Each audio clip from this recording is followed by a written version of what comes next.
And I imagine you're one of the very few people who know that it's Canada goose. And not Canadian? Yes. Yeah, Named for absolutely. John Canada, not for the country of Canada. Yeah. Yep. There are a few of those. I mean, the bird world, a lot of like things where, well, like the one that always gets me, I was thinking about this the other day, is the great horned owl.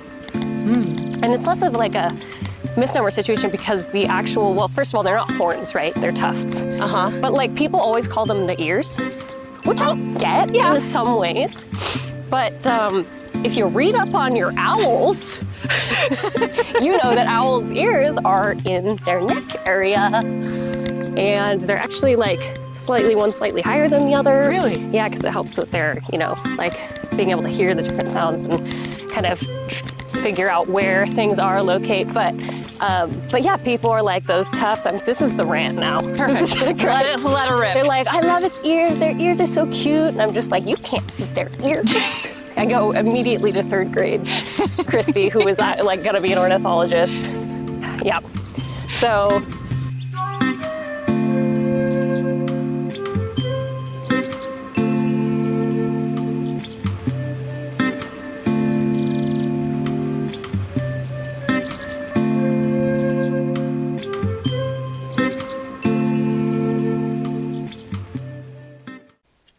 Good morning, Go Wildly team, squad, people, listeners, viewers, whatever you are.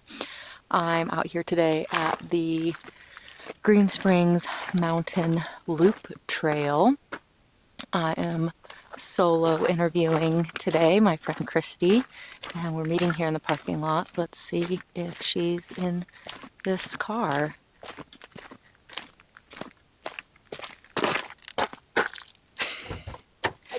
You. What's that? I'm here. Hello. Wearing purple. I wore purple in honor. Oh, you're so sweet and kind and thoughtful. How's it going? Great. Oh How my are you? gosh. Are we filming? We're live. We're live. We're here today with my dear friend Christy Chow. We met probably 10 years ago. Yeah. 2015. Was that 2015? 20, yeah, almost. So 2016. 2015, 16. When she came to interview for an outreach associate position for a renewable energy program that I was the regional coordinator for. The big boss. And I think we hit it off right away. Yeah. I was also at a time in my life where I was like I was learning HR best practices and interviewing principles and learning a lot about like interview bias. But I can look back through my hires and the ones that I felt were most successful in the job. And I can see how biased I was in hiring all these people, because most of them, I'd say like 9 out of 10 of the people that I hired that were good hires, first, like based on numbers and statistics and like how productive they were at the job. All of them were people that when they sat down for their interview, I thought, we could be friends. Yeah. And that was just how I managed, was like, I'm the boss, but also like, I'm a homie. I get life. I get what's going on in one another's lives. I give a lot of permission and grace for that, but we have an established level of respect that we can go to work and work, but still like have love and compassion and support from a friendship. She hired for vibes first, resume second. Yes. I mean, resume is the first thing I see. Nice little snow patch. It's so warm. Resume is the first thing I see, so I can make a judgment off of that. Yep. But then as soon as I meet someone, I'm like, oh, yep, I want you to be my friend. And so, but I don't have any time for friends because I work full time and I'm in school full time. Oh, I'm doing this full time. So that was the tactic. Okay, I get it now. Yeah. Okay, because our work meetings. Yeah, they were just craft night. Us hanging out. Do you remember craft night? Yes. Okay, yeah. It was like, well, I just really like all of these people, but none of us have any time outside of our working lives. That's so real. To have social time together. So let's make work a social time. Oh yeah. No, it like where I am now, maybe that kind of set the stage for what I looked for. But like where I am now, even though there's a lot more, it's corporate-y in a sense, but it's still a small firm, environmental firm, and it's it kind of is like most of my friends honestly are the people I work with, and you hear a lot of mixed things about that, right? Like some people have really strong judgments on like, no, separate it out, you know, whatever. And I get that. That's totally fine. These are my work friends. These are my real life friends. Exactly. The worlds don't collide. Weekends are not for my work friends, etc. Yeah. But like, I don't know. I just like, that's an extra layer of like management and all of the other things that I don't need. I'm like, if I like the person, I want to hang out with them. They're my friends. I want to hang out with them. So I don't really care that much about that. I think I thought about that more when I had first started, but I also was thinking about it in the context of other people's judgments and not like how I just felt and like how I was raised and how I like got into work. And I'm like, no, this feels right. If it feels right, like I can be friends with these people, go on hikes with them, etc. Like, isn't that a good thing? And it is. And so like, I think your approach to being a supervisor and a boss really like helped kind of, I mean, like set the stage and model like healthy working relationships. Yay. Yeah, it did. Because it was like, okay, yeah, you're right. Like there was that mutual respect of like when we're working, we're working. But like, we don't have to be weird about it. like it doesn't have, we don't have to like change the way we talk, you know, like or whatever. So we may have to be like, hey, hold on a minute. I need to get into like work mode here. I have something I need to say that is work related. Yes. Switch, like Gears. change hats. Yeah, change hats, exactly. And then, okay, back to play mode. But it isn't like you have to have a code, you know? It's like, it was like, it's just very much like, hey, can we like think about that after? And then like go on with this, right? So like how we related to each other was still very, and if there was anything that like was out of the ordinary on a work day, which there had been, at times, I said power teams, you know, things that happened, then we were, I mean, like we were humans and friends first. And I think that like, ultimately is the most healthy dynamic for me. So yeah, so thanks for that. You also kind of put the path in motion for what I looked for in terms of relationships with colleagues and bosses. So yeah. Yay. Yeah. I'm so glad. I feel so honored and grateful that I got to be in that role and to have this like ripple effect of impact. Oh, there's so many fun little things that like I'm realizing. When I was driving here, I was thinking about like the interview that I had with you. I don't remember where we were. Were we at the library? We're a coffee shop. I think we're at the downtown coffee shop in Talent. That's it. That was it. Okay, so and we went in and you kind of like gave me some scenarios. I remember of like I don't know like how much context we provide here, but like of. Basically, the role was to have folks switch over to a more like renewable mix of energy through the utilities. And so knowing that, you had me do an exercise to like pick something to basically talk about the benefits of and try and get someone to switch over to. And I don't know if it was like, it was something so deeply rooted in me, but my example ended up being what I'm basically doing today. Yep. So the example is Emily had a water bottle on the table, and I ended up saying like talking about the benefits of a reusable water bottle over like single use. And ladies and gentlemen, that is what I do. So that is 80% of what I do. Little did you know that 10 years ago, I was already setting you up for your next career. Basically, she knew. She has known all along everything. Please let me know what's going to happen in the next 5, if you wouldn't mind. Could really get use a tip. No, but what I do now, so I work for an environmental consulting firm up in Seattle. And what does that mean? Good question. Tell us, Christy. Tell us what that means. Yeah, I still don't know. No, I'm just kidding. That's I think pretty typical in environmental work. Yes, we're just kind of doing it. We're doing it because it's part of us. Yeah. Like, I mean, you're not. This may be a stretch to say, but I feel like it's not. Like, if you're not in this field, if you don't feel deeply connected to it in some way. Yeah. You just, because you can't be, or like I've seen people who maybe came into it for a different reason and they were gone, right, after a while. And that's good for them because like it's not, it's a lot. It's a lot emotionally. It's exciting in a lot of ways. It's a lot of, we talk about like being in the field, and that means many different things. For some people, like environmental biologists, you're actually in a field. For some of us, you're sorting through waste and figuring out diversion rates. For other folks, it's like doing outreach and education. But no matter what, you're doing basically on the ground work to better the community through an environmental lens.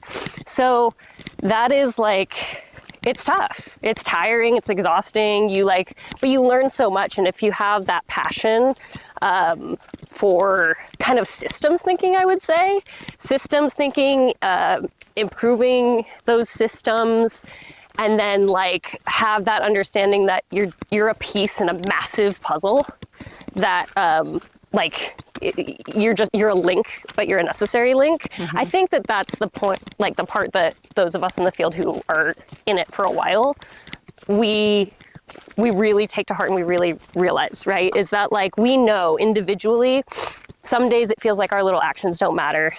And then we also know the kind of like what we maybe think is a cliche adage of like, okay, like if you do, every individual does their little thing, it's going to make the world different.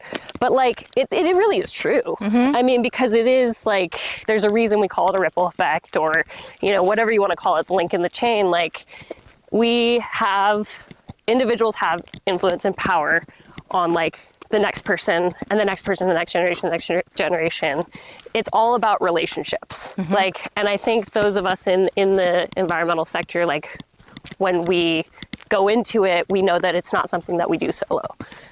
We're in this because we work in a community way. We could be independent workers, but we are part of this, like, essentially like linkage. So all that to say, to bring it back to the, like, what I do in terms of consulting, a lot of the, like, all of that work of like being out and trying to make some systems changes, work within communities.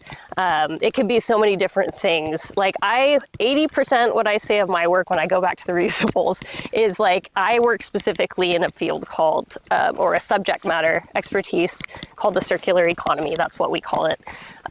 It's a fancy term that everyone's trying to use to align for a lot of different components, but basically, when you think of the waste hierarchy, reduce, reuse, recycle, that's like the classic, you know, okay, what are inverted the other triangles. three, though?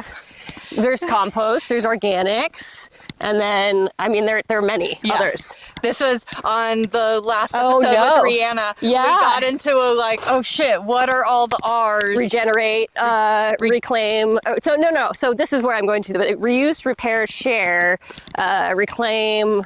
There's so many. Yeah. The re's are very important.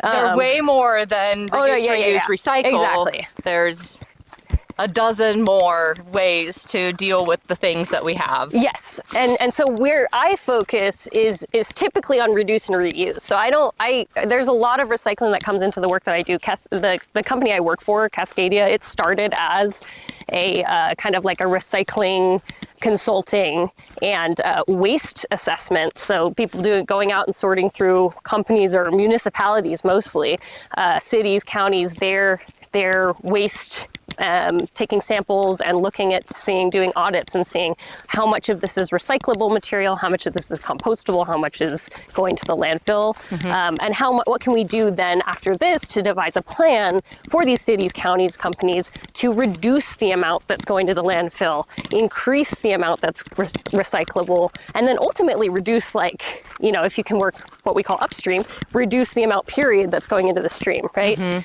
So, but I work in kind of that waste prevention side, and which is the reduce, and then a lot in the reuse, which is what that circular economy is. I think people think of the most, and the reason we call it that is because it's basically the idea that a material or an item is produced, it goes into this system that we have, one of the many systems, and that it doesn't really have an end of life. I mean, if it does, it's taken back in and reused again. Typically in the same way, that's great, or in another creative way that doesn't use too much energy, cause more waste, etc. So Yeah, I mean, I think like the reality is there are so many, part of the work that we do with the education about reuse is that there's so many communities across like the world that have always been doing reuse. It is not a new thing. I love to tell people this because they're like, oh, it's so, it's so buzzy, reuse work. It's not new. Not in the scheme of, not in the human existence timeline. No. And not even in the timeline of production. No. Not at all. Like because of capitalism, we love a linear society, right? Where we have something produced, we take it, and then we have to trash it so that we buy something new, buy something new, buy something new. So there is that, like that came in later, but the reusing has always been the most like, honestly efficient and like the best way to do things. And so, you know, the folks here before us and the folks, like, I mean, the different animals have reuse systems as well. I mean, it's just very much ingrained in like the natural way of doing things. We're talking about being in the wild. So, so that's kind of like that. Think about like all different components of reuse and repairing things and sharing economies, or what we call, you know, like where you're borrowing, etc., returning. I work in those things. A lot in the food service, looking at like food return.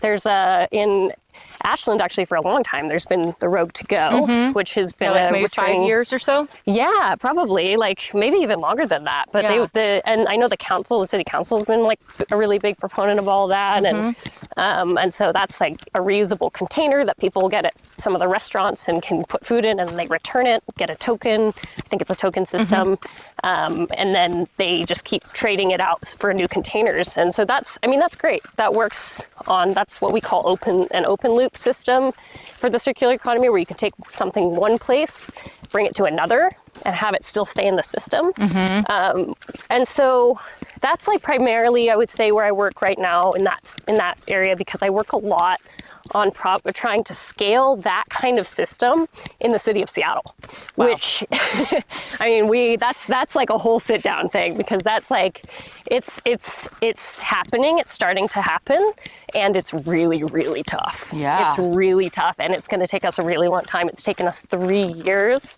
plus to get where we are. Because you can't really go the whole city at once. No. You have to take like little sector by little sector, Exactly. one at a time, show success in one place so that the next place feels inspired and enthusiastic to take it on. Because if there isn't a successful, what do they call them? Like a model, a pilot. Yeah. Then people are, especially businesses and municipalities, are pretty wary to try something new. Absolutely. And the unique thing, you know, we have other cities that reach out to us and they want to do this, and like, or I should say folks from different cities. The unique aspect of what's happening in Seattle is actually it's a city-run initiative. That is so it's unique. Not community-driven. It's community supported in a lot of ways, but it is funded. Now, partially, there's some kind of the state's getting involved, but it's really the city who has funded this. It's budgeted. That is so, we are so fortunate. So number one, and number two, to have that resource, and number two, it's just very, very unique and rare. So, however, I also like to say to you know, like, hey, you know, if community members from other cities come to me and then they hear that, sometimes there's a bit of a shutdown that happens, right? Because it's like, well, we're just at the community level and our city will never listen. Yeah. That's like... we have to push our city to make these decisions. They may never decide to, and we'll just be doing this grassroots. Yeah. And part of that, like, I'm like, that is very real. And also, let me talk to your city. No, I mean, because it's like, sometimes it takes them, right? Like you were just talking basically about the early adopters, getting those folks in, celebrating them, taking that model to others. Sometimes you have to do that with like government folks. Yeah. And you have to have somebody who can speak that language too. Because there's definitely different cultural understandings and languages and frameworks depending on which sector you're speaking to. Somebody grassroots may have a brilliant idea and have a great game plan, but can't translate it to city government, bureaucracy, budgets, that kind of stuff. And to have somebody who works on that side come in and say, okay, let me be the mediator here in this effort and talk to you in terms that you'll understand, so that you can see the value and the benefits to this. Yeah, no, that's exactly it. Like, I mean, it's basically, how do you, I mean, I hesitate to call it code switching, but in a way, it's like, how do you reframe every sort of message you're trying to get across, and like you said, translate it in a sense to your different audiences who are very, very important folks in this system. Everyone's important, first of all. That's what I believe. But also these, you know, especially having some sort of city or municipal kind of like force behind it, it's just a game changer. It's a total game changer for funding reasons, for standardization, all of that. So for really driving the wave of it, because with all of these things, like we were saying at the start, you know, one person can do a bunch of little things and it adds up. But when a whole collective is doing those things, it has a much bigger impact. Things move a lot faster, for better or worse.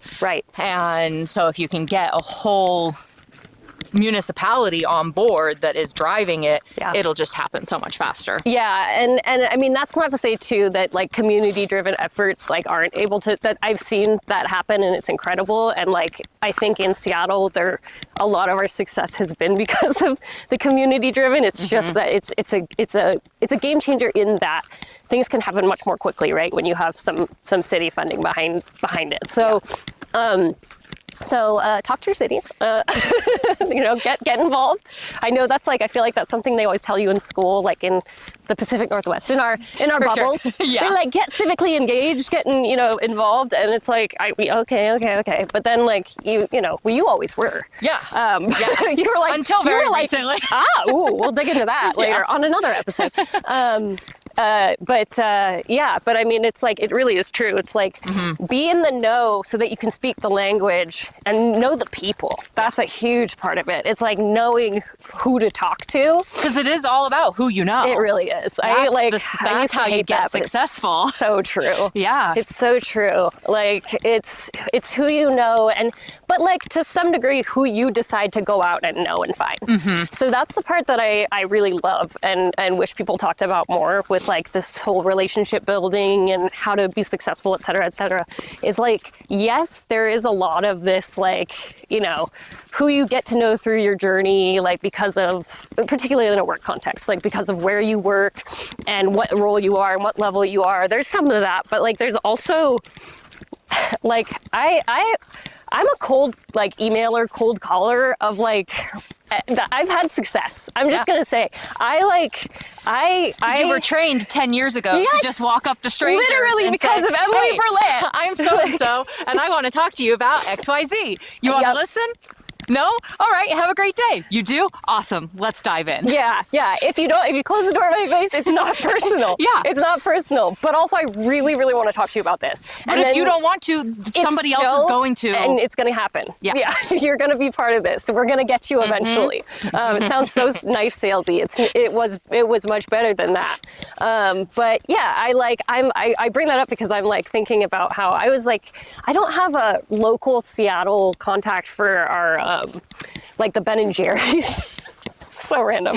I'm like, this is the part you can cut out. But for the Ben and Jerry's, like around, and we had someone at the city who was like, you know, ice cream. Like somebody was just talking about like reuse and ice cream, and like we just want to know more about that. I'm like on it, you know, like we have folks we can talk to with Salt and Straw that's expanding up there, blah, blah, blah, all this stuff. And then I'm like, you know what? Years and years ago, before I did any, like, I was in grad school, and I reached out to Ben and Jerry's over email on their contact form, just because I was bored one night and was like eating Ben and Jerry's because I was sad about like finals or something. I don't know, maybe a relationship. And that's usually the Ben and Jerry's one, so that was probably it. And or both at the same time, because often relationships are stressed when finals are happening. There's no such, you can't have both. Yeah. You can't have both. The lactose free, I will note, just because for those of us who have some issues sometimes. I'm back on the dairy. Oh, you're back on the dairy. Dude, my whole diet Are you has just changed. only dairy? I'm You're a lot of dairy now. This is great. Yeah. She just brought yogurt and milk for her hike. Nice. Yeah. I started eating beef 6 months ago. Okay. Yeah, I've been eating beef since You're December. a rancher. Yeah. You have a ranch now. I Probably. am full in. I eat bacon now. Okay. Yeah. Whoa, big changes. Big changes. Oh, and this episode's at number 7. Which one is which one do I guess? But I was eating vegetables. I was like, this packaging, I can't do anything with it here. Like that's a whole nother like podcast. It's just what's recyclable and what's not. And what's compostable. There's a whole. It's not and user why friendly. isn't it recyclable? And why isn't it? And where does because it go? it seems like it would be. It's paper. It's but paper. No, it's got a paper lining on it that makes and it sometimes metal and And so I was like, darn it, Ben and Jerry's, you're one of those companies that's like, screw our parent company Unilever. We're mad at them for this and we're going to talk about it. And I'm like, you're so great. Yeah. Like, why are you still in this game? And of course, back then, not realizing the different systems, et cetera, but I just reached out to them and they like emailed me back and they were like, do you want to like hop on a call? No, this is for real. This is a real story. Someone's going to get fired from their customer service if I tell this to me. But you don't remember their name, I don't remember so their they're name. not going to dig Thanks, through their Jenna. records. No, just kidding. Also, if Ben and Jerry's got a hold of this video and this podcast and started listening, please contact us. Yeah, absolutely. And if you're mad about it, did I say Ben and Jerry's? I meant Jen and Barry's. Anyway, I got on a call with one of their sustainability people as a grad student consumer. And I talked to her about the packaging and she was like, yeah, we're like trying all these different things. And like one of the things we were looking at was like compostable, like mushroom based or what, like all this kind of stuff. And then she was like, but the cost of like, that's a real thing. And like, we're trying to figure out how to make it cost effective. And so right now this is like the best we can do with post-consumer recycled. And in some places it's recyclable and like, but then it comes down to the market, so it was ultimately like, regardless of the fact that she wasn't like, heck yeah, tomorrow we're putting out our 100% reusable, whatever. Like they called me and they talked to me, and that was a non-outside life-changing moment. So big plug for Ben and Jerry's. But I was thinking about that and like that part of it. If you ask for what you want, or like ask to talk to someone, like all they can say is no. Yeah. And oftentimes they don't. Yeah. So like, cause they also probably have a vested interest in like talking to you for some reason, right? So that's been an interesting theme that's kind of like followed. And I felt like that was something during the time we had met, something I was actively learning. I was like doing a lot of undoing at the time we met, for sure. And a lot of the undoing, it was a very difficult time, like for many reasons, but was this like, be like big when you need to be big, but then otherwise be small and like be quiet and keep your head down and like don't disrupt. Don't disrupt. Like whatever systems you're in that are supposed to be going a certain way. Don't like be too much of a troublemaker, etc. And it's so funny how like small things like calling someone and asking for a contact or being like, hey, can I just sit down and have a coffee chat with you to talk about this thing? Like how that to me back at that time translated into I'm bothering. This is not what I'm supposed to do. Like this is not like my role. I'm wasting someone's time. So all those like feelings, there's been over the decade. That was the like main messaging in your head as you were coming into working with me. Right. And so what we were doing was actually, it was funny because you were like, you're going to be great because, you, in addition to environmental science and studies, you had a theater degree. So you can like, and I'm like, yeah, because like, but I had a script and like people came and wanted to see that shit, right? Like, like, so it's different. Like I had never in my life done something akin to like canvassing or like going where I went, like, okay, like I had to sell something to someone basically, right? And go to their doorstep, you know, where I wasn't necessarily welcome. Yeah. And They didn't know that you were going to be visiting they didn't today. pay for a ticket to see me come to their doorstep, right? And so that was terrifying, to be totally honest. I mean, it was like, I probably put a really confident front on, and I like use jokes all the time. Like I'm a funny girl, right? Because I'm deeply hurt, deeply injured inside. No, but I was actually, that was like, it was pivotal for me. And it was outside. This counts. Yep. We were outside. All the time. We were actually outside all the time. Rain, shine. Extreme heat. Just kidding. She was very cool about it. We'd pull it if we needed to. But it would still get pretty hot out there. It would get hot. It's Southern Oregon. Like, just find some shade. Yeah, and we did. I'll be by with popsicles in 75 and those cool minutes. wraps and things, and good times. Yeah, we had lots of little tricks for staying cool in the heat, but definitely when it was getting too hot. Yeah, but that was my first time kind of doing that, and I think that did break open something of like, you know what? This is sometimes the only way to connect with people. And sometimes like it was very rare. I think I was continually surprised for like the first year of my work with you that I didn't have more people shut the door in my face. Yeah. That was like a huge learning. And it was that like people, and that's continued. It's like people aren't going to just hang up. Like they will, but that's a tiny percentage. Like people are down to chat sometimes and talk. And because they also have some of that messaging in their head of like, I don't want to inconvenience this person. Yeah. They're here and I don't want to be rude and tell them to fuck off and go away. Yeah. So I'll just sit here quietly and politely listen to what they have to say before I tell them to fuck off and go away in really nice words because I'm being nice and polite. Yeah, and the best at that were those people that you knew because we had people's like names, you know, on a like, right? Didn't we? Yeah. We had like their names on a list. Were contracted by the electric utility. So we had very basic utility customer information, name, address. Social security. No, I'm kidding. I'm kidding. Child's first name and birthdays. No, just name, address, and what their average electricity consumption for the year was. Right. But that was all we had. We didn't have any personally identifiable information. But it's a small town. But it's small towns and in so Southern Oregon. sometimes you would know who you were going to go up and talk to. And sometimes they were like somebody who worked for the city, or they were also on a council, or they were like campaigning actively. And it was so funny because it's like those, or they were like the owner of a prominent company. Or they were your high school math teacher. Yes. Yeah. Yes. Actually. Yes. Met twice. Those are the people in particular, some of these people in power who, or relative power that you started to learn that it was like definitely also, like you're saying, part of their role to not shut the door, right? Like they have a reputation is what I guess what I'm trying to say. Totally. And you start to kind of play on that and learn how it sounds so manipulative, but it's like when you're trying to build relationships for like, honestly, it sounds culty, but a greater good, right? Blah, blah, blah. Like we're all about cults here. We're all about the cults. We love the cults. I want to know more about that. Is there a ritual?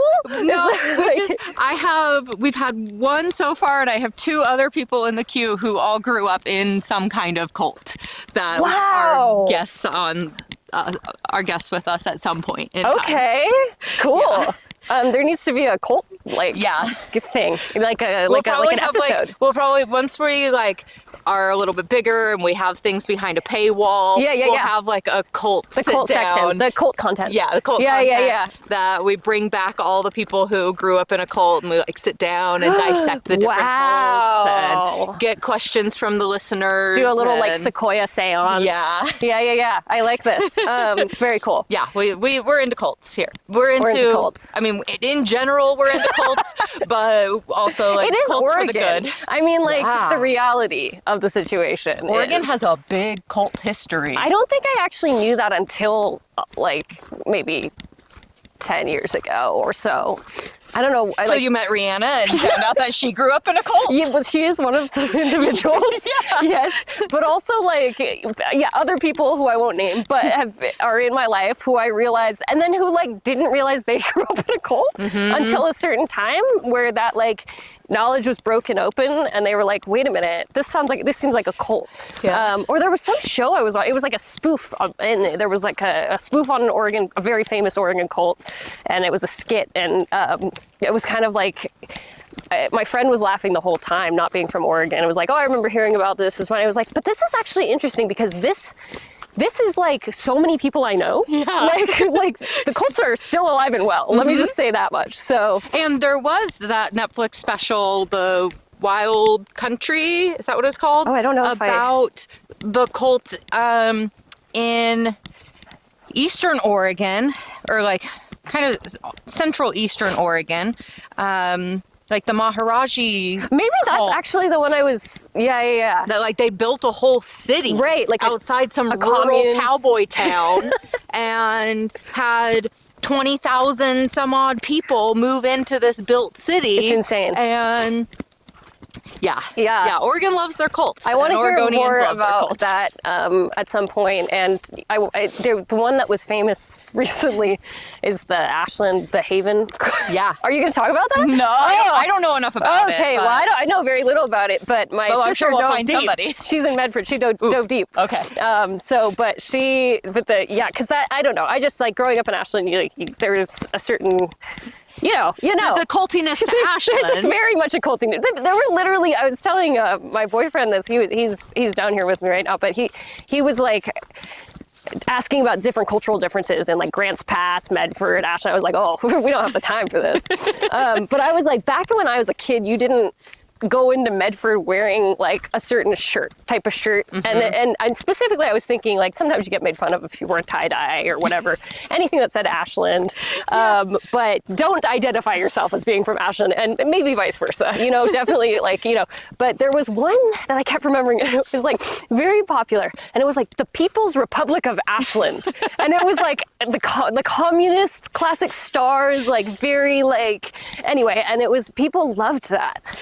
And would wear it all the time. And I was like thinking about it. I was like, man, where did that go? But yeah, definitely Ashland very culty. Sold out. So anyway, I don't remember where we were, but I think we were talking about, like the work, right? Doing the work. And doing the work around town, and people having a reputation to uphold. And so being using that polite. to your advantage in some ways, right? Of like, which is maybe manipulation, but also it's just marketing. It's I hear the same word. All marketing is manipulation. That's right. It's all using. And what we call it in my world is behavior change. Behavior change. We're gonna basically do community-based, behavior change, or whatever we want to do. So, but I believe in that to some degree. Everything we do is some sort of like behavior change, right? Yeah. Trade-off, trying to get something to be a certain way within this greater system. So, but yeah. So I mean, I feel like I probably gave like a tiny bit of that what I do for work, but I basically try and. Oh, that's Ooh, did you hear that? Wait, muddy. put the mic down to get that squish. Where do I step next? Yummy. My shoes are waterproof, but they're not entirely. Are those Tevas? These are Zero shoes. Zero shoes. Can I rinse them off in this mud? In the mud? In the shallow mud. Well, I don't know if you want to do it here because we have another. We have to traverse another patch. Perfect. There's some straight up algae growing here. I love this. Yeah. Look at this like little dripping cliff situation. I wonder where all this runoff is coming from and going to. So serene. I love it. Oh yeah, there's another puddle there. Yep, we got one more to go. Okay. Your shoes are much cleaner than mine. Let me tell you about these shoes. Yes. What gear are you wearing What gear today? am I wearing? These are actually you were talking, you had a question about a ride or die. Yeah. Back in the day, before you got rid of those questions. Whoop. Straight in. How do you want to like leapfrog? Shall I get this? Oh, you're in it. Oh, you're in the shoe. You're in it. You're in it. Damn it. Oh, Oh, well. So That's this fine. was just an example, though, of gear differences and choices. Yeah, okay. So I have waterproof but low rise zero shoes. And I have got some Hokas, some trail Hokas here. Never thought I would wear Hokas, period, the full stop. But I also never thought that I would wear Hokas on a trail because in my mind they were mostly like trail running shoes, or sorry, in like a hiking trail. Yeah. They're mostly trail running shoes, and like that was the big brand winner. But I was trying on some different shoes. My Ride or Die Originals were kind of like medium rise Solomons. Okay. That I got from the old Ashland Outdoor Store at 70% off because RIP Rest in Amazon peace. won and they lost, and so they closed. And their owner died. Yeah, there's that too. Yeah. Rest in peace. Brian? Yes. Was his name Brian? I think it was. Yeah. Yeah. Great outdoors, store. man. Amazing store. Great store. But anyway, I had those shoes for like, a decade because I got these shoes last year. Wow. And they were amazing. That's tread like no other. I mean, if you want to geek out about aspects of gear, for me, tread is everything because where we've grown up, it's a lot of granite. Yeah. There's a lot of granite, dirt, and rock. And no matter like how supposedly good your tread is, if it's not really good and it's not really gritty and almost like little tiny holes, you're gonna slip and slide because granite just crumbles and rolls. So, are we still on the trail? I think so. I mean, this was the way to go after that spot. Yeah. There were footprints coming up this way. Okay. I've only done this trail one time before, and I was with It's TJ definitely and Java. a loop. So, Yeah. Java. Yeah. Java, I want to hear about your other dog, by the way. Yeah, it's excellent. He's great. He's so cool. I thought he was gonna come. Nah, he's a handful. And, He's a handful. And he's been up since 4 a.m. with some kind of tummy. But we're off. We are. Oh. We are. How do we get up there? We just talked. Wow. We just talked, and you know what? We started to go linear. We need to get back into our circle. Go back to, I gotta walk We through gotta- the puddles again. let me show how far off we are here. Yeah. We're that We're blue like, dot? we're right there. We're supposed to be down We there? should be somewhere around here by now. I mean, we'd ended up somewhere. Yeah. Round Mountain. Yeah, okay. Back the way we came. So my Ride or Die is all trails. We maybe someday we'll be sponsored by All Trails. If you can get hey, do you want me to cold call All Trails? Yes. Oh, look at that. Wait, hang on a minute. We got to close up on this here. What are these little situations? They look like, They're almost like little are they like jelly eggs cone or- fungus or something. That's really interesting. Fascinating. Somebody tell us in Maybe the someone comments. threw up something. Ew, I don't know. My dog. It's mostly in the It's lower mostly branches. right. Yeah, the lowers. I can see it up a little bit higher, but How and interesting. it's on all of these trees. And is it specifically on these guys? What are these? Cedars? I should know These this. like I think they're cedars. cedars, yeah. Yeah. It looks like it. Wow. We're only in a bank of cedars here. Interesting. Okay, we'll get back to Yeah. you all on that. Somebody watching in the comments, please tell us what this little fungus or sap sack situation is. It's so interesting. It's like jelly. Did you touch it? I am so tempted, but you have to be careful out in the wilds. Yeah. Because you could, if you have sensitive skin like me, get a reaction. And if it's even remotely poisonous and then you touch your mouth, Yep. you could get very sick. Yeah. Yeah. So be careful what you touch. I think it's still true that the cautionary tale, the only person recorded, this is something what we really need to fact check me on, that has died from the poisons and toxins of like a rough-skinned newt or that type of salamander was in Oregon. And I think he actually ate it. So to be fair, that's a commitment. He ate the newt? He either ate it or licked it. There was some ingestion, I believe, involved. So it wasn't just touching it. But it was some dude in Oregon. So careful now. Way to go. Way to go. I mean, it's for science. Yeah. It's for science. I mean, that's how we know. We That's either how we know. observe animals and eat what they eat, but they can digest things differently than we can. Right. Or we just try it and see who makes it. Yeah. Right. Good thing you checked the map. I mean, I would have just kept on walking. There's footprints. I mean, I'm wondering if that's like a this road ends prime, here, so prime, let's take a poop spot or something, Yeah. It could be. Are we gonna like slip and slide it? Should we try out the tread? I'm gonna go off trail just slightly. Ooh, let's see. Wow. Hoka tread. Look at this. Look at her go. Look at her go. Look at her go. Way to traverse that terrain. That was a nice little grapevine maneuver. But yeah, I'm all about the boot tread. Yeah, let me see the bottom of these shoes. So okay, Vibram, nice, thick. And they've got lots of their space little in there. it's very thick. It comes out towards the toe, kind of high, which is good to catch especially if you have some crags. And then they kind of get those little like chevron little arrowhead type, so that if you are kind of sliding, when you pull your foot down on a downward movement, it can catch on something. You think it's thicker over here in the grass? In the bog. Or sinkier? In the wetland. I think I just gotta like fucking sprint. Yeah. Yep. No slow stepping, just move. Because I'm gonna sink somewhere. It's a metaphor. Yeah,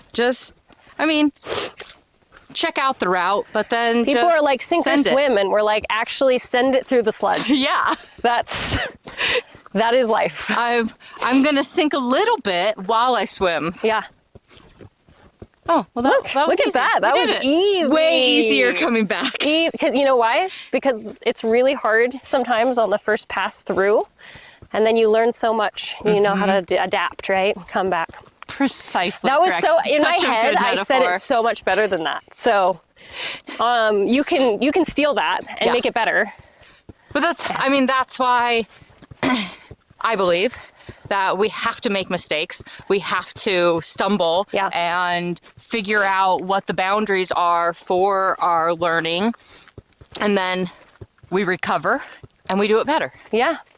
Like if we aren't making mistakes, if we aren't fucking up, if we aren't being challenged and struggling, then we don't actually learn and grow and improve and find a new way to get somewhere. Like when we came over to this log before, I hit my knee on something. Didn't hurt, but I did.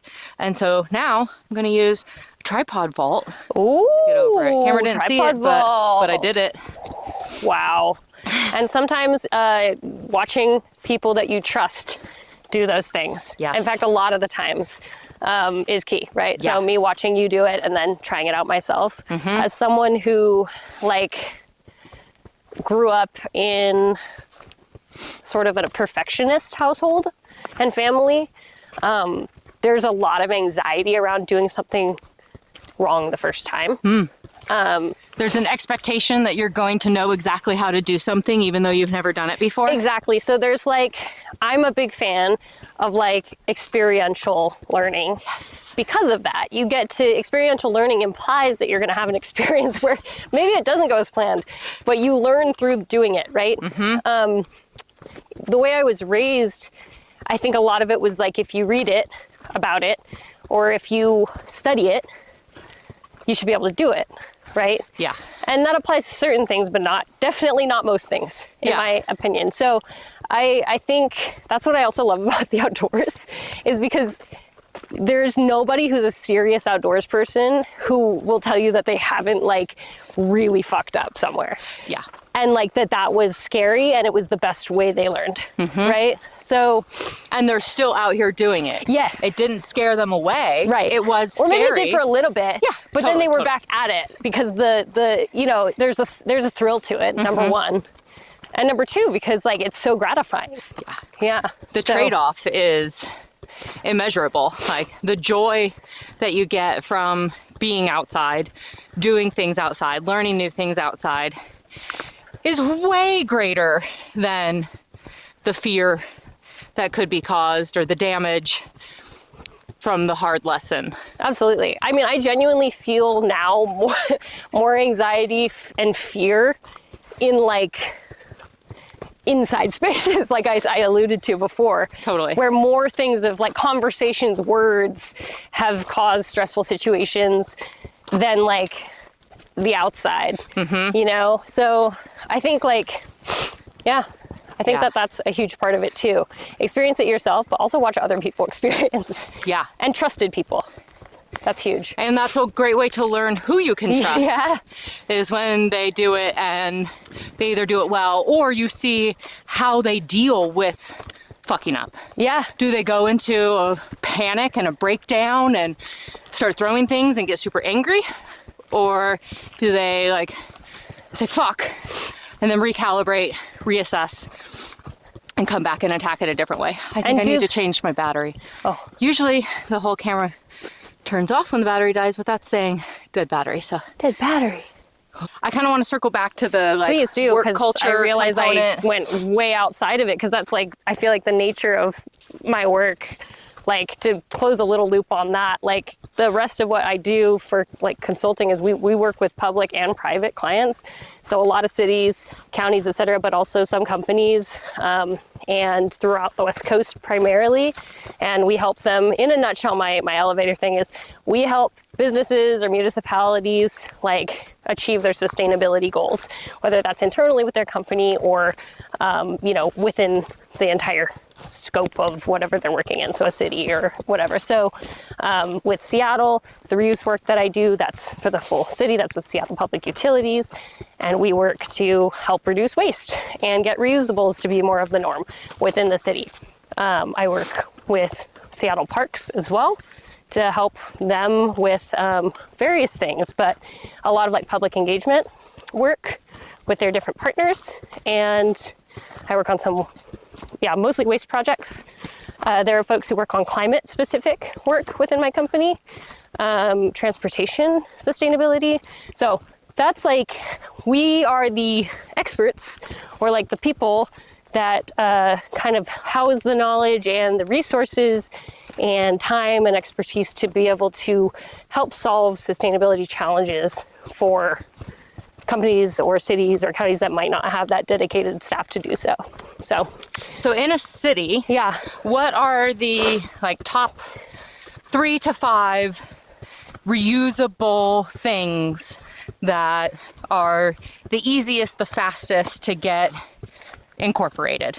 Well, we're seeing this now. It wasn't like, I mean, it depends on what we think of when we think of easy and fast. Within the couple years, we've been able to get reuse at some like music venues with one of our service provider partners who does basically the washing of the reusables and the returning and delivering. So that's like cups, plates, cutlery. Started with cups in music venues and entertainment venues. So a couple of those institutions, because people aren't leaving with the thing, so they're like getting a drink on site, drinking it, enjoying it, and then dropping it back off when they leave, especially alcohol, because they can't leave. So that was like easy. We call that closed loop, very easy to get started. Harder to do open loop, but we've been doing it successfully with our partner who actually started in Portland, who they're called Okapi Reusables, shout out, and they do coffee cups. So you go to a cafe, if you're part of the Okapi membership or network, you get a coffee cup in the reusable, and then you can drink it and return it within 2 weeks to any participating coffee shop that does a cup. So, yeah. So that's like easier as like a hybrid open loop. And then other things, like I tell people to think about, like, it sounds so simple here, because I think in like Oregon, especially like our areas of Oregon, we think about this stuff a lot anyway, but like neighborly things like borrowing and like I think the easiest thing to talk about outside of the bubble is a library. But what happens if it's not just a book library, right? It's talent yard tools and... Right, talent has a tool library, right? Yeah, so that's something that I help work with in Seattle, a couple tool libraries.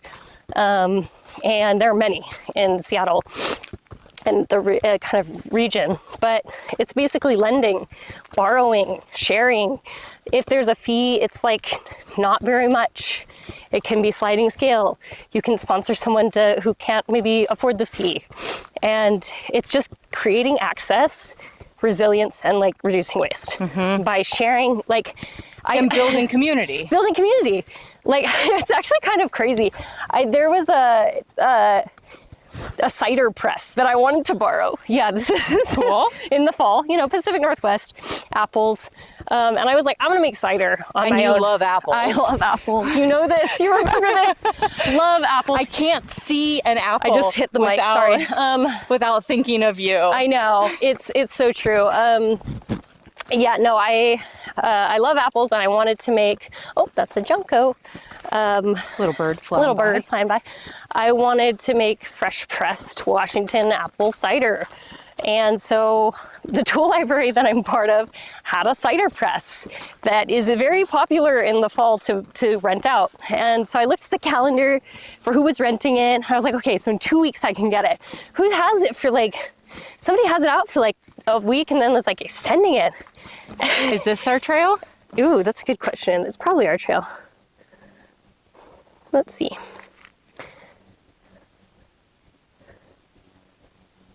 No, it looks like we still have further to go. Well, we could get there from here. And then we'll be back on the loop.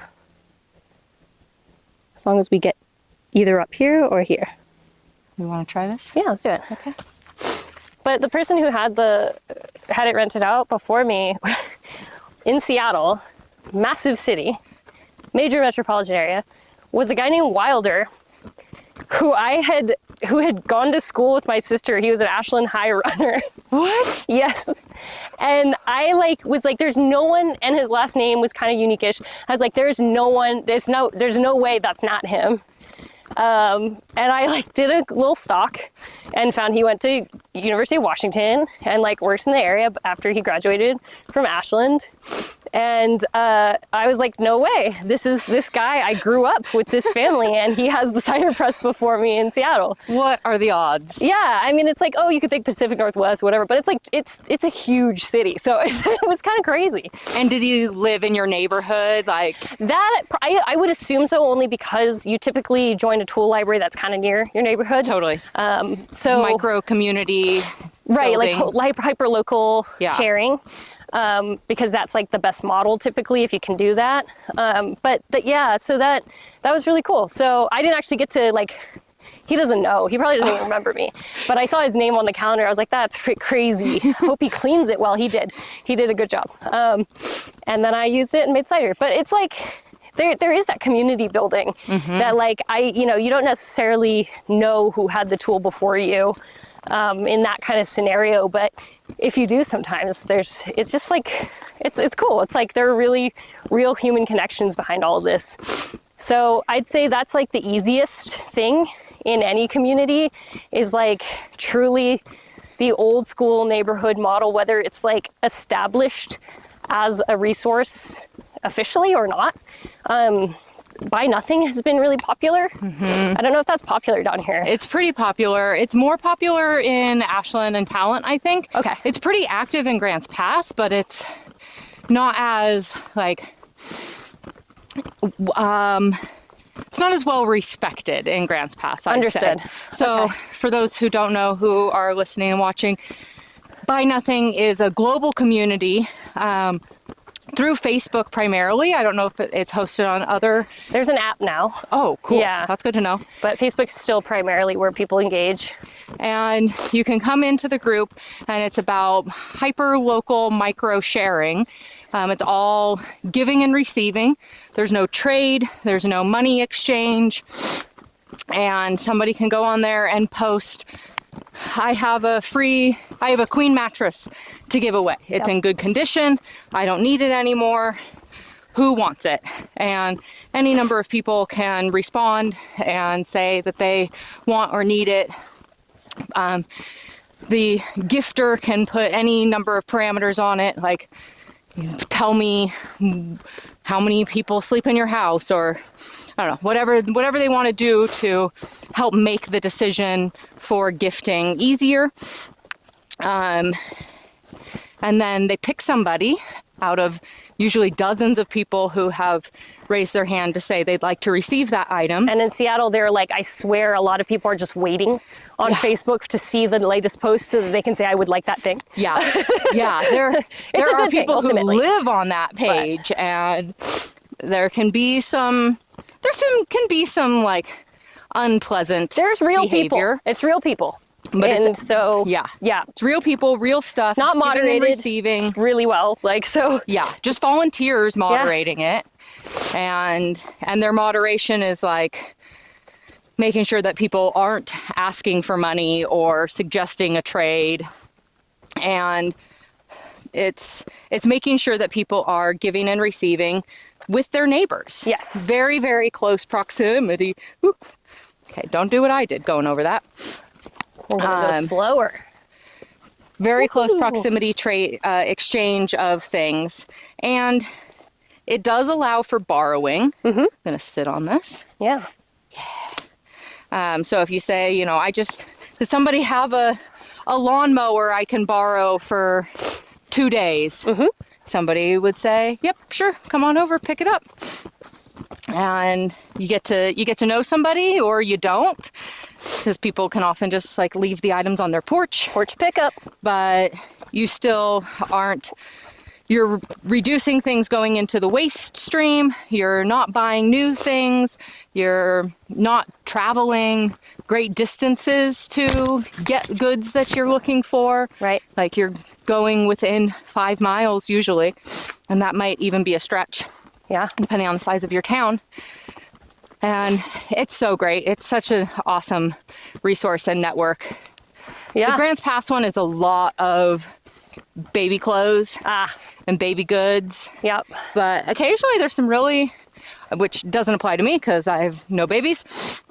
But how great for those who do. Yes. When baby stuff is so expensive. Yep. And you And don't need it for very long. Yep. To be able to get something for a short amount of time, get multiple users out of it, and those things just like keep building more love and sharing and not trading. But yeah, that's exactly a great summary.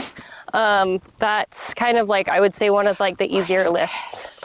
Oh, I don't know. It's beautiful. Well, you're a little backlit, but try to get you a little front lit. Shall we see if the iPhone knows what it is? Yeah, if you have service in this wild location. 1 bar. Hate that I have 1 bar, but What a pretty pink. it says red flowering currant. Oh, then there should be berries on this sometime soon. At some point, It's beautiful. it'll be the summer. It is beautiful. You go, red flowering currant. Yeah. Look at her just doing her thing and not like boasting about it. She's just silent, like kind of like beautiful and secret. Understated. Yeah. Love it. Yeah, so that's up. But even like if you don't have an official Buy Nothing group, just like, I think this kind of goes back to like the asking thing. Like if you have certain things that you like need to borrow like a lawnmower. Can I give this to you? Yeah, let's see you do this. Oh, nice. That's a good. Didn't want to lose my foot on So that. that's a test first. Do a little test before you actually commit to trying to send it over. That's the test. That was the test. That was the test. Don't stab yourself in the gut. So I also think over here, you could just walk around, potentially. Why would I make it easy when I've already hurt myself? Wildly stubborn. I love that. And plus, it's a really good bit for. Oh, there's some animal shit on there that I probably just rolled over. So I have to tell you something. I had to go earlier. Just kidding. And then we sometimes look for alternative routes because you know what? It makes it no less of an adventure if you find a different route. Yeah. There are many paths to the same destination. Yep. I think I have that on a magnet. I believe it. But yeah, borrow from your neighbors. I think people like some of the big box stores, like the Home Depots and Lowe's, they actually have rental programs for tools. Yep. And you can actually just go and rent tools. One of my favorite things about REI, rental gear. Yeah. You can rent gear. A lot of people don't know that. I did not know that. Yeah, and so I'm an REI co-op member. there you go. And you get discounts on rentals. What kinds of gear do they rent? Like almost anything you can think of, sleeping pads, tents. When my partner and I went this past summer before last, to Alaska, we didn't want to I packed the tent, but we didn't want to pack everything else, obviously, because we had to fly and everything. So I was like, let me just, in trip planning, make sure that in Anchorage, where we're going to start out, there's an REI. So there was. And we went and we rented a car, and we rented a bunch of gear from REI, and we went to Denali and we camped, and it was just awesome because then after we were done camping, we took everything back to the store. They checked it in, we were good to go.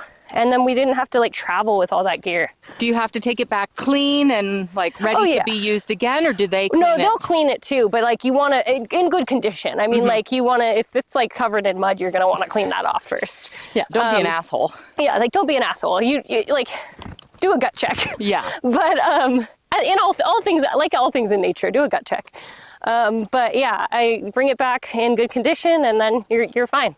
That's so much better than buying something and then never returning it. Oh yeah, that. Or because when you return it, it doesn't go back on the shelf. Yeah. More often than not, it just either goes into the landfill. Yeah.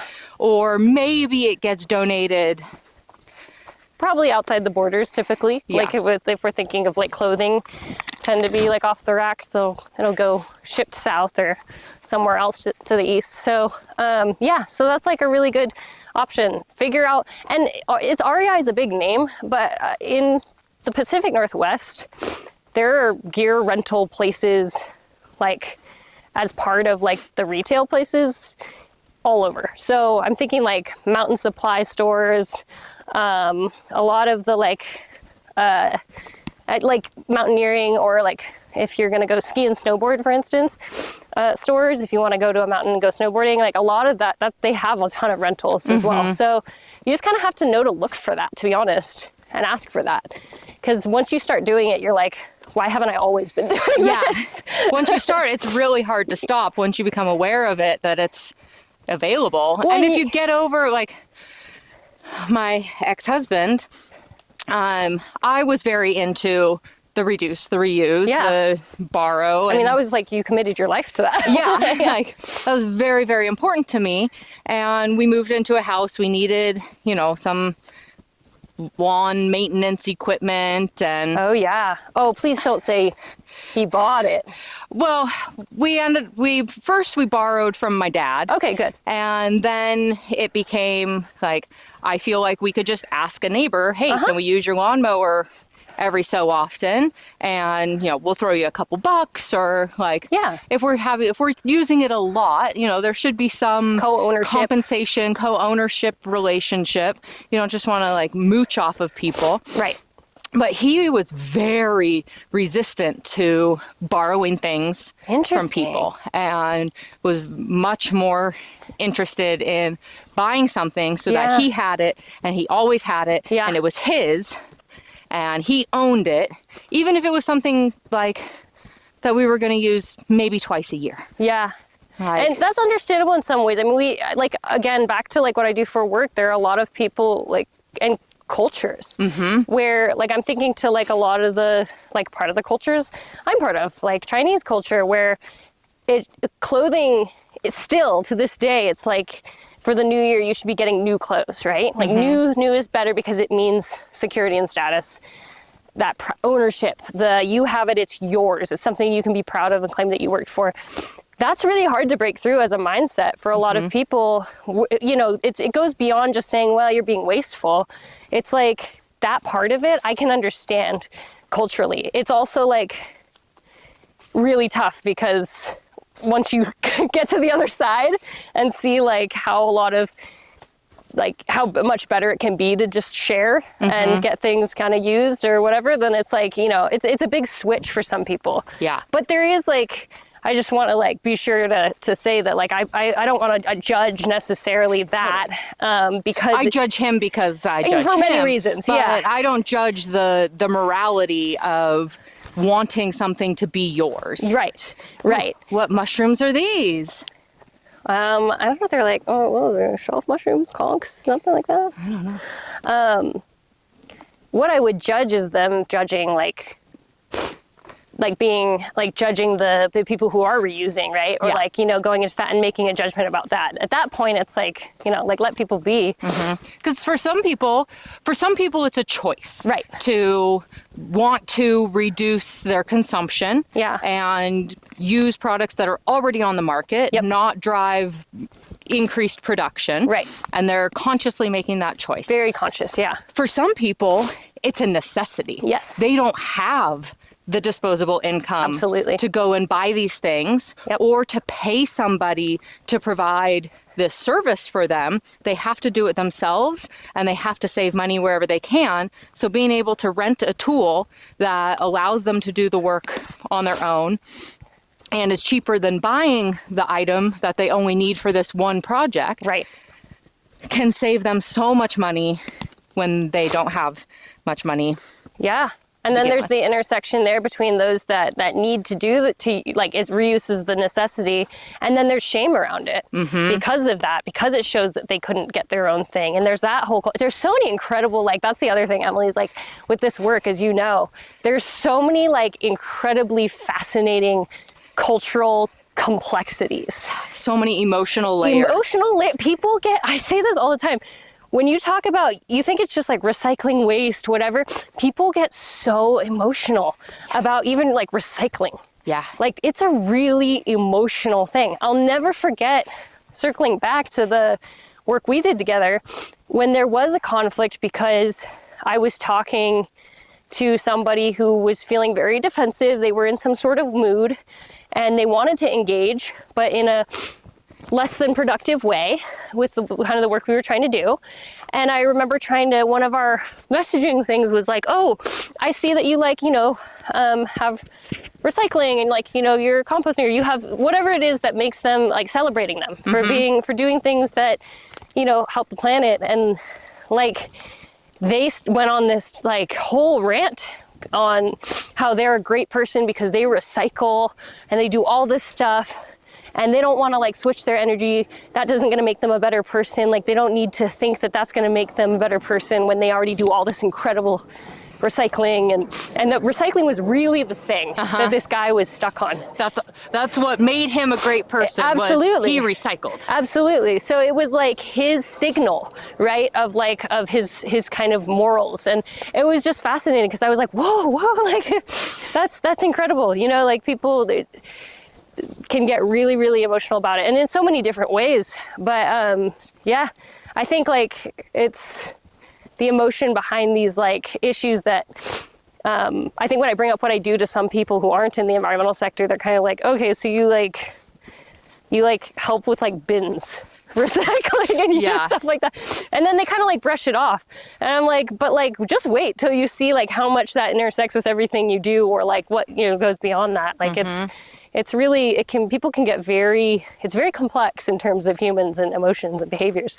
And humans don't like being told that something that they're doing is bad or wrong. Right, correct, yeah. And it's really hard to change human behavior, even if somebody's willing. Yeah. It takes a lot of time and effort and encouragement and positive reinforcement and rewiring neural pathways. And it takes, I think you were talking about like on one of the episodes about the ego like death, right? There's a lot of like, that comes into place so hard. It's like, oh, look at this view. Wow. It's beautiful. You have to strip down the ego to start to have these real conversations about even waste. Yeah. You know? Is that Mount Ashland? Yes. That's Mount Ashland. Oh. Isn't she pretty? Yeah. Snowy mountains. Beautiful. Let's see where we are. Are we any Are we closer? on the trail? Are we any closer to the trail? It seems like it. I think so. This is a pathway here. Oh, we're nearly there. Excellent. Look at that. We're almost near fallen tree. Ooh. Which I really hope is a fallen tree. Yeah, we've seen a lot of them. Yeah, we have to detach from our egos and early adoption of a lot of things. Yeah, and like what makes us, this idea of what makes us like a good person, right? Especially, and there's Question where these messages came from. Yeah, and there's so much of that in the environmental work.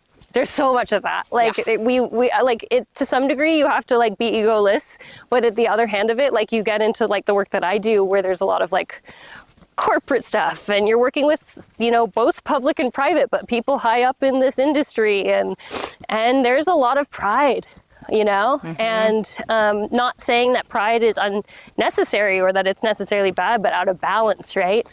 When you fail to see beyond that pride and that ego, you get into trouble. And you get stuck in a system that isn't able to adapt. Yeah, you aren't saying that you're part of the problem. Right. And you're saying my way is the solution. Yeah. And that's when you immediately are screwed. When we know, as we've just experienced on this trail, that there are many ways to the solution. Absolutely. There isn't. And sometimes it takes more than one mind. Oftentimes it takes more than one mind. I'll say most times. And there are wrong ways. Yeah. There are less right ways, I guess. Yeah. Yeah. There aren't necessarily wrong ways. There are ways. There are just an abundance of ways. Yeah. It's all about wayfinding. This is a lovely view. It's a great view. Is this the view? I don't know what you look for. We just look for a good view. But we're not quite on the trail we're supposed to be on. Good point. So, yep. Nope. I mean, this is a pretty excellent view, but I'm pretty sure that the trail that we're supposed to be on has an epic view. Yes. And that's Emigrant Lake. Yeah. Where's one? Wait, is that? Lake? Yeah. Yeah. I should know more about where I live. It must be, because we're above it, and that's Mount Ashland. Yeah. Wow. It's so beautiful. We'll get to the view. Yes, correct. The Greensprings Mountain Loop view. One of my favorite times to come out is like in the summer, but right before the wildflowers have died off, and the butterflies are just unbelievable. Yeah. I mean, probably over like 5 different kinds, probably way more than that. But you can just see them all at once. Look at these little yellow guys, so cute. I feel like we're a little bit early for wildflowers up here. We are a little bit early because there's still some sno. Yeah. But some of them are coming up. We've seen some purple. We've seen some yellow. On the drive, there was some trillium. Some trillium, yeah. Big circle back to when we were first talking about how we came to be. Yes. How we came to know each other. The work culture that I instilled in you. Yeah. Hiring people because you want them to be your friends. And because you know they're good people. And because you know they're good people. Yeah. Like that gut check of, is this somebody that I would trust spending time with? Yeah. Like and that beyond I would a work trust context. Sharing with my community. Because at that time, I mean, you also were in a role as a community leader. Yeah. So every person I hired reflected on me, not just as the regional outreach coordinator, but as a greater member of the Southern Oregon community, of climate justice work, of... Like, everyone knew you. And everyone knows you in the region. Like, there wasn't a person that I'd be like, oh, that was the kind of crazy thing. I mean, like, crazier for you, being you, but like... friends I'd grown up with, just people in the nexus between outdoor, environmental, civic engagement, anything, rafting, anything, like your name, they were like, oh, Emily, And oftentimes, like, they'd mention your dad. Yeah. Which was interesting for me because I had no context on that other than, oh, okay, rafting. But like, especially like, oh, Emily, yeah, like she's awesome, she's great. She's doing this and this and this and this. Are you involved in this? I'm like, I'm involved in this tiny piece of what Emily is doing and changing the community. And I'm honored to be there. But yeah, you were so visible. Yeah. And I always have wondered, like, especially in such a small community, but like not small enough in some ways, like how that, yeah, like if you felt like you, because I just talked about it, the perfectionist tendencies. Like I could not be in a role like that back then. Yeah. Now I can do that, but like back then where I was like, I can't make a misstep, you know? So. I mean, pretty much. Yeah. I've in a lot of ways, I felt like pressure. I had to be perfect all the time. Yeah. But I also was perfect all the time. You were, I was just Totally kidding. I was literally just kidding. And you were damn good at it. No, really. I mean, you'll always like, be a role model for me. I was, and also I was hiding from a lot of my like realities and tendencies and doing a lot of masking that I've now become much more aware of. Yeah. And was really acting. I mean, it was genuine. Yeah. It was all very real and true for me. Yeah. And it was also playing a role. Yeah.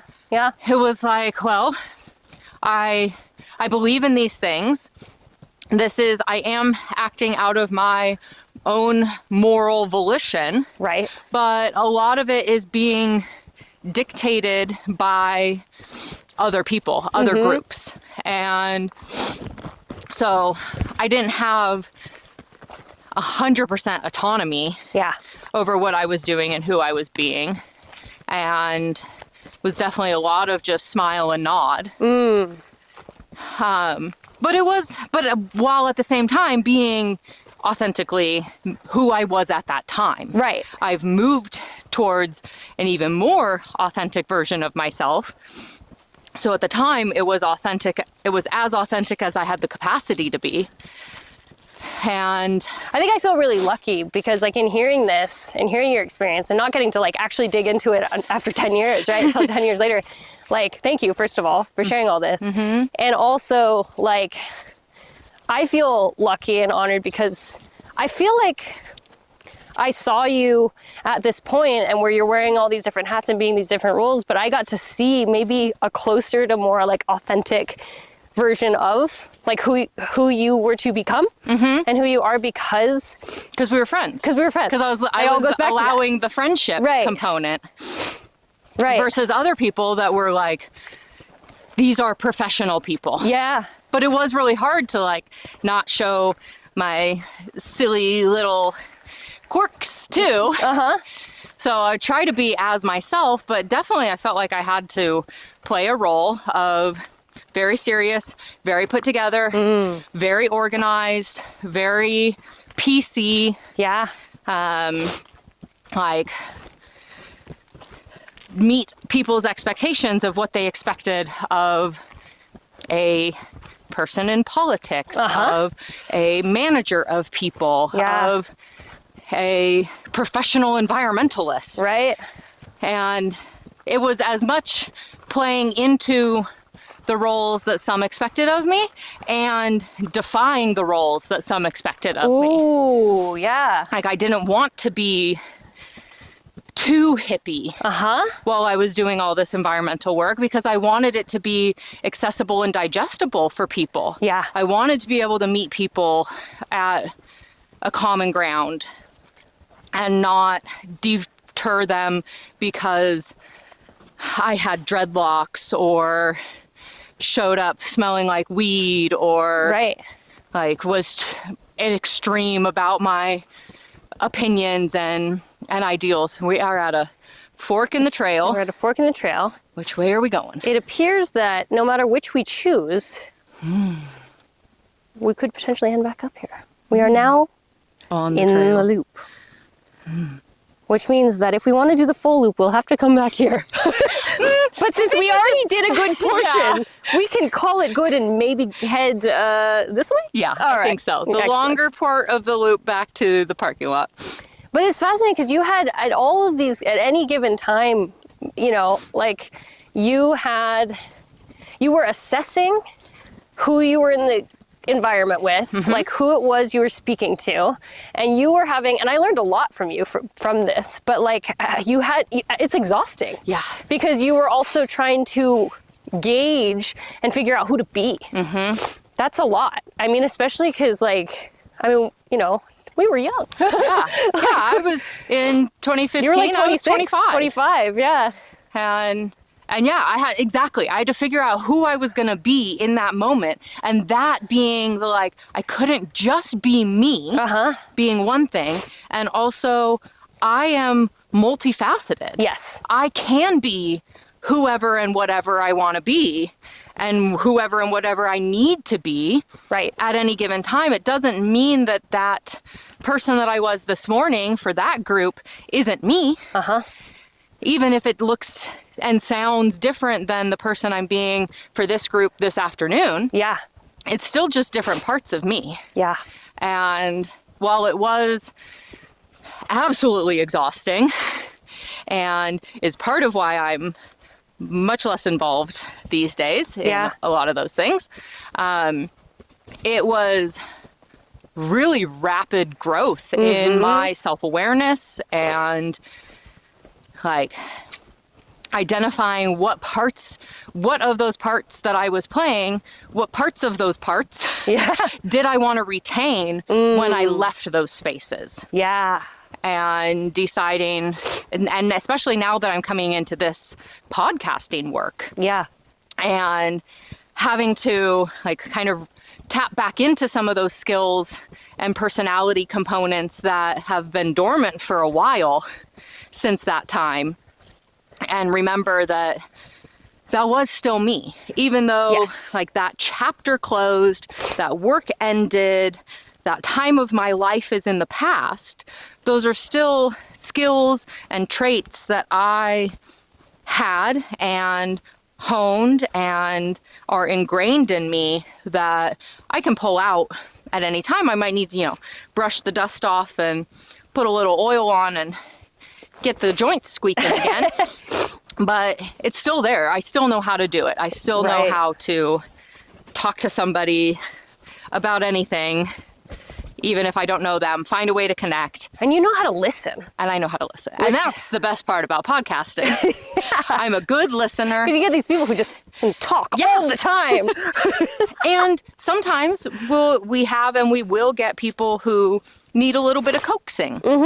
That have a great story inside of them, but... Oh, you ask such good questions, too. Thank you. Yeah. No, you do. I mean, like, I only have good things to say about you, which is probably good for your podcast. So.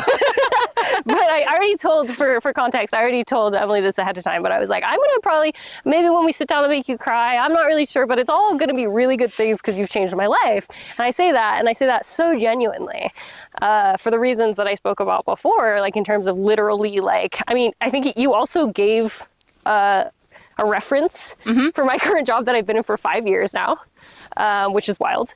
And like literally have helped me achieve my goal of working within this massive sector of sustainability work, which, disclaimer, I feel like people listening to this probably know, but like no field is easy to get into theoretically. The environmental field is really tough. Yeah. It's tough to like, in any time, politics aside, it's tough because it's like integrated into everything we do, but it's not necessarily seen that way. And so for many reasons, it can be really difficult to find work.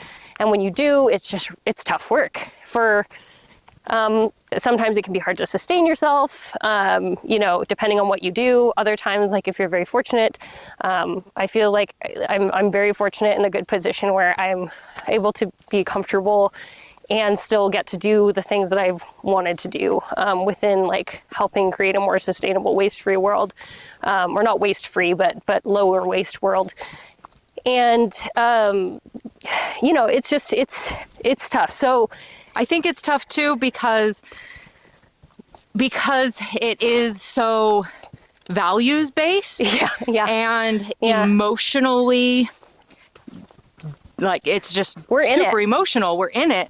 And so there's kind of a lot of gatekeeping Oh, sure. in the environmental work world because we hold on so dearly to the work that we're doing. We don't want just anybody to come in and do that work. Right. There's that And ego too, right? There's the ego, there's protectiveness. I can do this way because it's in my heart and in my values, and I'm, yeah. And so show me that it's in yours. And I Right. think that's part of what plays into the wanting your coworkers to be your friends is that because you care, we care so deeply about this work. Yes. We have to be doing it with people that we love and trust and also care about. Absolutely. If we're doing it with somebody that we don't respect, that is a hindrance to our emotional involvement in the work, then it's derailing. Yeah. And it's No, that's real. demoralizing.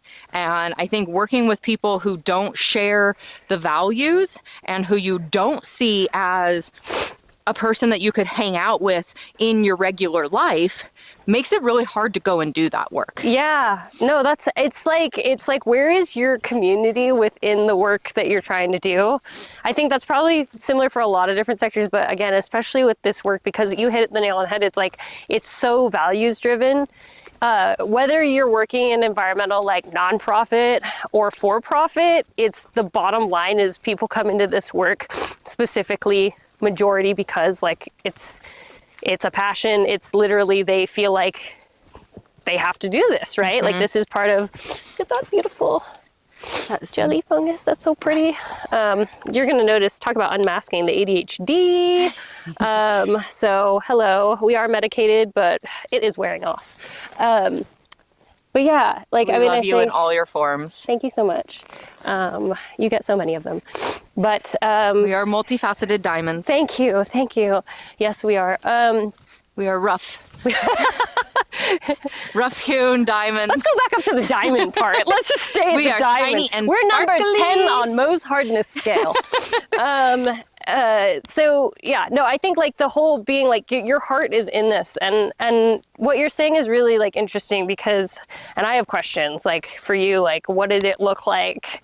Like maybe you can't even answer this, but like what were some ick moments where you like were interviewing someone or you were like talking to someone who was supposedly interested in the work or wanted to do the role where you were like your heart and your gut were like right? Because I'm sure you had moments like that. I had many moments like that, and sometimes I still had to hire those people because there was such a limited hiring pool for the kind of work, for the schedule and the kind of work that we were doing. That's a good point. Part-time, mornings and afternoons, like between 10 a.m.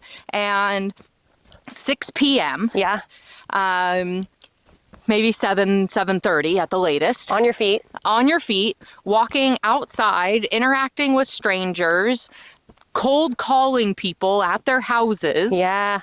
For decent pay. I mean, it was more than minimum wage. Yeah. Hourly plus commission. It was pretty good, honestly, for this area at the time. Yeah. It was definitely good pay for the area. You're in a different neighborhood every day. There's no like, you wake up in the morning and you go to your same office or store job, and sure, maybe you have like different kinds of customers throughout the day, but like your routine is pretty much the same. Yeah. We had a routine, but everything was different every day. Yep. We had a script, so that mostly stayed the same, but even that sometimes we had to like play around with because of what we were presented on the doorstep. Yes. So there was one young man in particular that I remember hiring that the whole interview, I was like, every single one of these answers is not great. Man. You're here for money. Like money is your primary focus, which I could see he came from low income. He definitely had some scarcity mindset and lived in poverty. Like there were legitimate motivations behind that. Yeah. Yeah. Yeah. It wasn't just like, I love money. It was like, I've grown up poor and I need money. Money is what is going to like make me into something. Right. And I remember doing that same interview question of sell me something that you care deeply about and make me want to buy it. And he sold me his watch. Oh, interesting. And whoa, tell me more about that. I mean, because I'm just like, all my references, the reusable water bottle, because my audience is you and you like love to cut back on waste and you want water because you hike, you know, that kind of thing. And it's an environmental job, so smart for you to right. Let's go with something, you know, within the field. A watch, though. It was a watch. Interesting. And it wasn't, you know, something that I was ever going to buy. I mean, like, if you'd even looked at me and seeing, like, I'm wearing no jewelry. In your tacos and no, just kidding. Yeah, like professionally. I was barefoot before I showed up to the interview. I'm pretty sure I walked out of my house barefoot and got into my driveway and realized, oh shit, I gotta get shoes.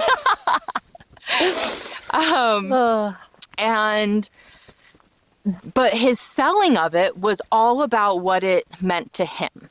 Yeah. How valuable the watch was to him, what it meant for him and his status to have this gold watch. Whoa.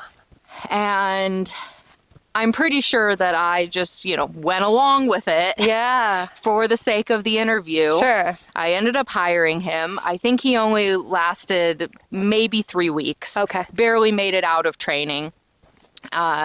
Before he like threw a fit that he didn't have a car, so he needed to be transported to work.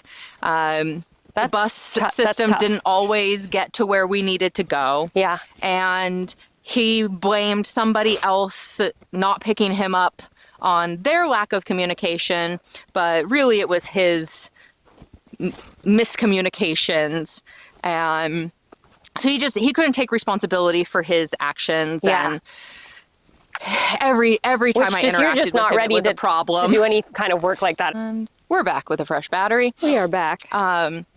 Yeah, so this kid didn't last very long, and I'll repeat what I was saying off camera. He was a really great case for me arguing with my supervisory about the hiring pool that I had here in Southern Oregon. They wanted me to be reaching certain enrollment goals that I just didn't see as practical because my team size really couldn't grow at the rate that they wanted it to. I couldn't sustain the number of staff that they wanted me to be able to reach the goals that they wanted me to reach because I just didn't have the talent to acquire. Yeah. And this was like the one interview that you interview 10 people, you make 3 of them end up being actually available for the work. And so you send an offer to 3 of them and maybe 2 of them actually sign the offer and then 1 makes it to the first day of training. Wow. So it was hard. Yeah. It was hard to find team members, to retain team members who had it in their values. A lot of people had the environmental efforts in their values, but then to actually want to come out and do the work. Right. And stick around doing it. It's like values versus mission. Yeah. Right? Yeah. Got a big plane overhead. Sustainable aviation fuel. Where you at? Don't exist. I think this is the view. This is the view? This is the view. Okay. Oh, it's warm? Yeah. We're getting the sun. Thank goodness. Do we have our picnic blanket? I got a picnic blanket. Oh, heck yeah. We'll find a good spot. See, they're starting. They're starting. Yeah. We got purples and yellows popping. And as long as they're purples, I told them, I said, you have to bring up some purples for Emily.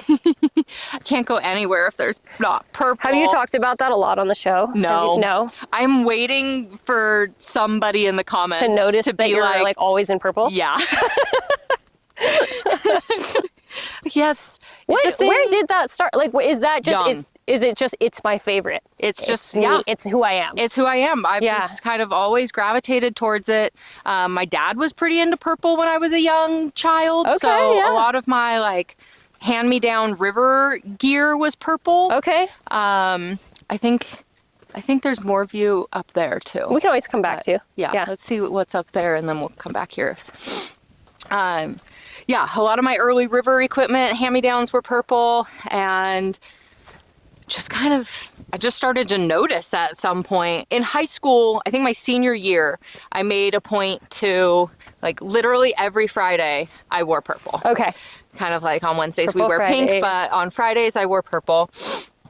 And and then I got my first pair of purple glasses. Uh-huh. And that really solidified Emily in purple. Yes. And at that time I was doing a lot of photography and some paid, but mostly recreational. Yeah. And my like photography page was photos through purple frames. Oh. And it just kind of became part of my personality. I actually cannot imagine you without just like purple in there. So now it's at a point where like I can't not. No, like, yeah. Like, yeah, that's cute, but do you have it in purple? I love that. And then sometimes I go out of the house and I'm like, oh, You are actually all in purple. I wore my less purple shoes. Everything's They're a shade still of a shade of purple. It's Though. like, yeah. But they're less prominently purple than So my are you other ones. drawn towards in nature? Are you then drawn as well towards more of the purples and blues? Yeah. My housemate and I went shopping for flowers yesterday. And yeah, everything I pointed out was purple. Oh my gosh. That truly, I'll be like, oh, that's really pretty. And it's purple. Or like, that's really pretty and too bad it's not in purple. Yes. Yeah. Yeah. I love that. It's a slight obsession, but I think it's healthy. Oh, that seems like one of the healthiest obsessions. Yeah. So, yeah. And absolutely. like, I do like other color. Yeah. And I do try to mix it up. But purple like gives you your magic. Yeah. Right? Purple's my power. Yeah. And some would say that my aura is purple. Yeah. I mean, I will fight whoever says it's not. Like, I can't see anything else. I just exist in purple. It's like, purple's interesting, like as a color, because to me, it's like, colors give me a lot of different like emotions, sensations. And I think purple for me has always been like, it's like this weird tension, and it's like a good way, but it's a tension between like excitability and enthusiasm and then like chill. Yeah, yes. It's one of those ones that's like, it could be either way, right? It can inspire so many things. Yes. So that's something that I so love about it. Yeah. Is that it can be do you resonate? Royal and hot and exciting. And then it can also be relaxing and put you to sleep. A lavender, right? Yeah. Yep. Yeah. I love that. I think. Yeah, do we maybe back feel to it? the other spot? Yeah. So we can actually, we could go down there. Yeah, wherever. Because Should we just frolic through this meadow? Sure. We don't always condone off trail, but we're okay here. Here, just it's a very meadow. safe. It's just a meadow. Not many wildflowers here.